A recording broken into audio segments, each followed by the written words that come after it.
Papalapit na si Commander Malik.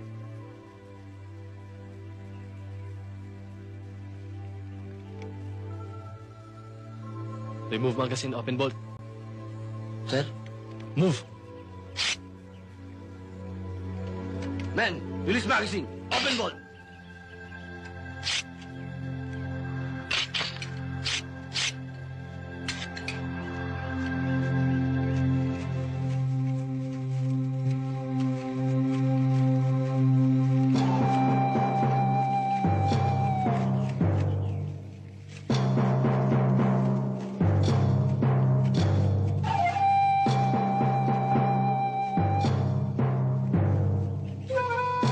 Tayo na, Tiniente. Ayun na si Malik.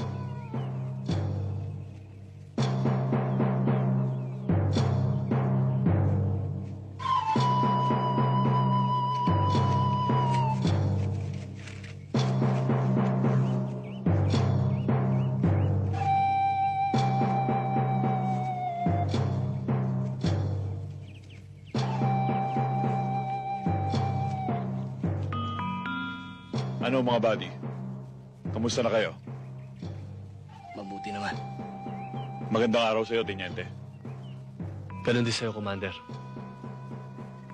Mabuti naman at nakarating kayo sa lugar na ito na maluwalhati.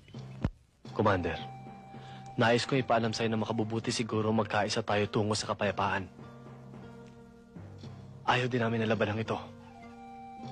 Labag din sa kalooban namin na makitang kapwa Pilipino nagpapatayan. Katulad ninyo, naghahangad din kami ng kapayapaan. Pero kayo at ang mga Kristiyano ang dahilan ng kaguluhan dito sa Mindanao. Ang Mindanao ay para sa mga Muslim, at kayo, alam niyong lahat na marami ng dayuhan ang nagtangka na sakupin ang bayang ito. Pero hindi sila nagtagumpay. Ngayon, nakalulungkot na isipin, kapwa Pilipino pa nagiging kalaban namin mga Muslim. Bakit?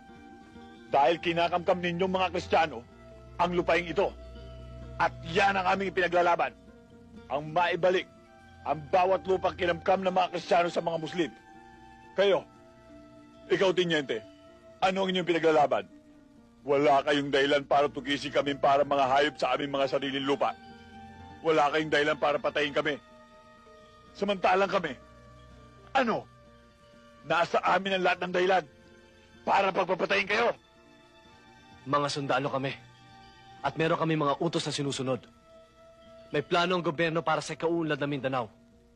Para sa kaunlaran ng bawat Pilipino. Oo, may plano ang gobyerno. Pero hindi para sa lahat. Hindi para sa aming mga Muslim.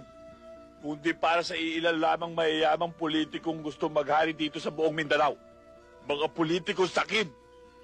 Tingnan mo, Tiniente, kung sino nagmamayari ng malalaking lupain dito. Malalaking rancho dito. Mga umaabuso ng punong kahoy. Hindi ba kayo mga Kristiyano? At ang kapatagan, pinamumugaran ng mga Kristiyano. At kami mga Muslim, nasa kabundukan. Ultimong kaning isusubo na lang namin ay inaagaw pa ng gutom.